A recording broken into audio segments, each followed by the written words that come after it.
तो जैसे कि मैंने अपनी लास्ट वीडियो में आप लोगों को बताया था कि मैं गया हुआ था नेहरू प्लेस अपने एक फ्रेंड के साथ में, क्योंकि उसको एक मदरबोर्ड परचेज़ करना था अपने इंटेल i3 सेकेंड जनरेशन के पीसी के लिए। तो जब हम लोग मार्केट गए तो वहाँ पे हमें दो ही ऑप्शंस मिल रहे थे मदरबोर्ड के, एक था फ्रंटेक और एक था अपना ज़ेब्रॉनिक्स। तो ज़ेब्रॉनिक्स का जो मदरबोर्ड है वो 3500 रुपीज़ में हमें अमेज़ॉन पर भी मिल रहा था। तो हम लोगों ने एक्सपेक्ट किया था कि नेहरू प्लेस में हमें और भी कम प्राइस पे मिल जाएगा। तो जब हम नेहरू प्लेस गए तो वहाँ फर्स्ट शॉप पे ही हमें मिला उसका प्राइस 3800 रुपीज़ में।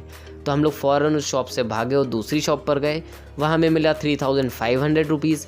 ऐसे करते करते हम कई सारी शॉप्स पर गए और वहाँ पे हमें मिला 3300 रुपीज़ उसका लास्ट प्राइस। तो ज़ेब्रॉनिक्स में हमें मिल रही थी 1 ईयर की वारंटी। और वहीं पे एक और कंपनी है जिसका नाम है फ्रंटेक। अब ये जो फ्रंटेक कंपनी है इसका हमें मदरबोर्ड मिला 3050 रुपीज़ में और साथ ही में 2 ईयर्स की वारंटी। और साथ ही में जो शॉपकीपर है वो ये भी बोल रहा था कि अगर कभी भी मदरबोर्ड ख़राब होता है आप शॉप पर लेके आना, हम उसको हैंड टू हैंड रिप्लेस भी कर देंगे। तो आज की वीडियो में हम लोग इसी मदरबोर्ड को यूज़ करते हुए पीसी असेंबल करने वाले हैं। तो वीडियो को एंड तक ज़रूर देखना और अगर आप लोग चैनल पर पहली बार आए हो तो चैनल को सब्सक्राइब करके बेल आइकन को दबा देना। तब हम चलते हैं वीडियो की तरफ। तो सबसे पहले ओपन कर लेते हैं मदरबोर्ड के बॉक्स को और यहाँ पे हमें सबसे पहले देखने को मिलती है आईओ शील्ड। इसके बाद में मैनुअल दी गई है कि आपको कैसे इंस्टॉल करना है मदरबोर्ड, और साथ ही में एक सीडी भी दी गई है जिससे आप लोग अपने ड्राइवर्स वगैरह इंस्टॉल कर सकते हो। नीचे के सेक्शन में यहाँ पे आप लोगों को मदरबोर्ड मिल जाता है और हैरानी की बात यहाँ पे आपको कोई भी साटा केबल वगैरह नहीं मिलती इस बॉक्स में। तो साटा केबल यहाँ पे नहीं मिली है। और मदरबोर्ड को जो है अब हम यहाँ से बाहर निकाल लेते हैं। तो इसकी सील को कर लेते हैं फटाफट से ब्रेक, लेकिन ये बहुत ही ज़्यादा पतली सील है, ये तो हाथ से ही बाहर आ गए, मतलब अल्ट्रा चीप। तो कोई बात नहीं, अब यहाँ से हम लोग मदरबोर्ड को बाहर निकालते हैं और फटाफट अपने पीसी असेंबल करना शुरू कर देते हैं। और अब बात कर लेते हैं इस मदरबोर्ड के कुछ पोर्ट्स वगैरह के बारे में। तो यहाँ पे जो पोर्ट्स दिए गए हैं वो VGA पोर्ट है, HDMI पोर्ट है, 6 यहाँ पे आपको USB पोर्ट मिल जाते हैं, एक लैन पोर्ट भी है और साथ ही में कुछ ऑडियो के लिए आपको कनेक्टर्स मिल जाते हैं। और अब कर लेते हैं हम लोग यहाँ पे CPU को इंस्टॉल। तो CPU के ऊपर आप गौर से देखना कि आपको एक एरो दिखेगा, उसी एरो को आपको मदरबोर्ड में भी देखना है। तो जहाँ पे भी वो मदरबोर्ड में एरो है और CPU पे एरो है, दोनों को आपको मैच करना है और सिंपली अपने CPU को मदरबोर्ड के सॉकेट के ऊपर रख देना है। रखने के बाद में ऑटोमेटिक फिट हो जाएगा।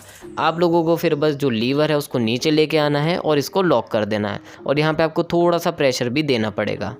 तो यहाँ पे फर्स्ट स्टेप कंप्लीट हो चुका है। अब हम लोग रैम को इंस्टॉल कर लेते हैं। तो रैम को इंस्टॉल करने के लिए आप यहाँ पे अगर रैम को देखोगे तो वहाँ पे आपको एक कटआउट दिखेगा, वही सेम कटआउट आपको रैम स्लॉट में भी देखने को मिलेगा। तो जब आप रैम लगा रहे हो तो इन दोनों को मैच कर लेना, दोनों ही कटआउट्स को, और रैम को अंदर की तरफ आपको पुश करना है। जब आप पुश करोगे रैम को तो ये जो वाइट लीवर हैं या जिस कलर के भी आपके मदरबोर्ड में लीवर होंगे ये ऊपर आ जाएंगे, और जब ये ऊपर आएंगे तो खट आवाज़ आएगी। तो इस आवाज़ से आप समझ जाना कि आपकी जो रैम है वो प्रॉपरली इंस्टॉल हो चुकी है। नेक्स्ट हम लोग यहाँ पे आईओ शील्ड को लगा लेते हैं। आईओ शील्ड लगाना बहुत ही सिंपल है, मतलब आपको यहाँ पे सिर्फ इसे प्लेस करना है सही जगह के ऊपर और थोड़ा सा अंदर की तरफ आपको इसे पुश करना है। जब आप इसको पुश करोगे तो यहाँ पे भी आपको थोड़ा सा साउंड सुनाई देगा, तो उससे आपको पता चलेगा कि जो आपकी आईओ शील्ड है वो अच्छे से लग गई है। और कई लोग होते हैं जो मदरबोर्ड पहले लगाते थे, आईओ शील्ड लगाना भूल जाते हैं, तो ये गलती आप मत करना, नहीं आपको फिर से मदरबोर्ड बाहर निकालना पड़ेगा और आईओ शील्ड को लगाना पड़ेगा। और अब ले चलते हैं अपने मदरबोर्ड को कैबिनेट के अंदर, और यहाँ पे जैसे हमने आईओ शील्ड लगाई है, आईओ शील्ड के हिसाब से आप लोग मदरबोर्ड को अंदर प्लेस कर सकते हो। मदरबोर्ड अंदर प्लेस करने के बाद में आप लोगों को यहाँ पे कुछ स्क्रूज होंगे, उनको आपको यहाँ पे टाइट करना है, लेकिन ज़्यादा टाइट करने की कोई ज़रूरत नहीं है, आप लोग थोड़ा हल्का भी छोड़ सकते हो। ज़्यादा टाइट करने से कई बार हो सकता है कि आपका जो मदरबोर्ड है वो डैमेज हो सकता है। और अब लगा लेते हैं यहाँ पे हम लोग CPU का कूलर। और जब भी आप CPU कूलर लगा रहे हो पुराने सिस्टम का तो वहाँ पे आप पहले थर्मल पेस्ट लगाना मत भूलना, और अगर आप लोग नया सिस्टम ले रहे हो तब आपको थर्मल पेस्ट लगाने की ज़रूरत नहीं है, क्योंकि जो नए CPUs आते हैं उनके स्टॉक कूलर के ऊपर पहले से ही आपको थर्मल पेस्ट लगा हुआ मिलता है। और कूलर लगाने के बाद आप लोग मदरबोर्ड के बैक साइड में चेक कर सकते हो कि जो आपका कूलर है वो सही से फिट हुआ है या नहीं। और अब हम लोग यहाँ पे CPU के फ़ैन की केबल को लगा लेते हैं। तो आप अगर मदरबोर्ड पे देखोगे तो कहीं पे लिखा हुआ मिल जाएगा CPU फ़ैन, तो वहाँ पे आप लोगों को जो फ़ैन है उसकी केबल को लगाना है। और उल्टी आप लगा नहीं पाओगे, क्योंकि जब उल्टी लगाओगे तो वो जो केबल है वो अंदर जाएगी नहीं। तो आप लोग सिंपली अपनी वायर को पलटना और दूसरी तरफ से लगा देना, तो वो बहुत आराम से लग जाएगी। और अब हम लोग यहाँ पे CPU को पावर देने के लिए भी केबल लगा लेते हैं। यहाँ पे भी आपको एक लॉक मैकेनिज्म दिखेगा, उसको आपको गौर से देखना और उसी के हिसाब से लगा देना है। तो वीडियो में हो सकता है आपको इतना ज़्यादा क्लियरली ना दिख पाए, लेकिन आप लोग समझ सकते हो। साथ ही में जो आपको मैनुअल दिया है आप लोग उसे भी पढ़ सकते हो। और यहाँ पे जो सबसे बड़ी केबल आपको देखने को मिलेगी पावर सप्लाई से, वो होती है 24 पिन की पावर कनेक्टर।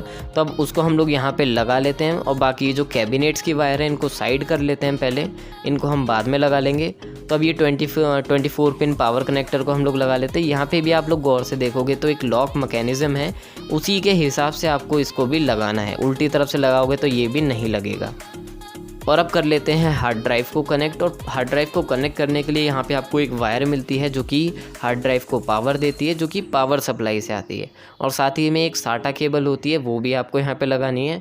और जब भी आप कोई केबल लगा रहे हो तो लगाने से पहले अच्छे से देख लो कि आपको उसे किस तरीके से लगाना है। बाकी बात सब में यही रहेगी कि आप उल्टी वायर यहाँ पे लगा ही नहीं पाओगे।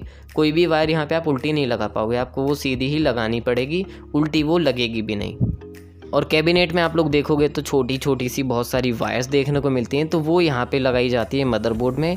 और मैनुअल में आपको ये चीज़ भी बताई जाती है कि कौन सी छोटी वायर कहाँ पे लगानी है। तो हम लोग ये जो छोटी छोटी वायर्स हैं, जो कैबिनेट वाली वायर्स होती हैं, ये हम लोग बाद में लगाएंगे। फ़िलहाल हम लोग यहाँ पे मॉनिटर को ऐड कर रहे हैं। और पेचकस से आप लोग ये जो छोटी छोटी पिन्स अभी मैंने बताई थी, इनमें जो पावर वाली पिन्स है, उन दोनों पिन्स को अगर आप कनेक्ट करते हो तो यहाँ पे जो आपका CPU है, यानी कि जो आपका PC है, वो चल जाता है।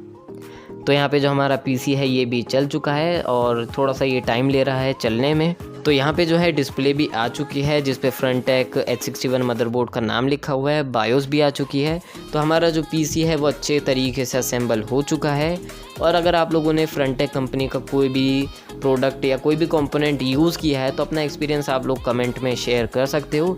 तो बस यही थी हमारे आज की वीडियो। अगर आप लोगों को ये वीडियो अच्छी लगी तो इस वीडियो को लाइक ज़रूर कर देना। और अगर आप लोग चैनल पर पहली बार आए हो तो चैनल को सब्सक्राइब करके बेल आइकन को दबा देना। तो अब हम मिलते हैं अपनी नेक्स्ट वीडियो के अंदर। तब तक के लिए स्टे ऑसम, गुड बाय।